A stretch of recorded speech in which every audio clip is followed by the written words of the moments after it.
The quickest and easiest way for you to make grey is to use black and white. It's easier to make a lighter grey by starting with white first and adding small amounts of black to it, because otherwise the black will overpower it. So you start off with quite a pale grey, and then as you add more black, obviously it gets darker and darker.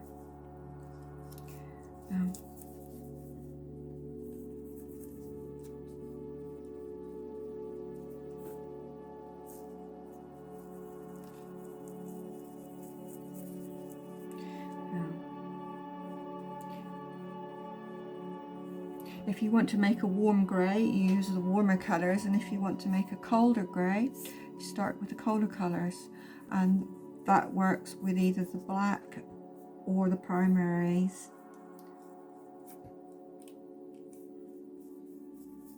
Now we're heading more towards black now.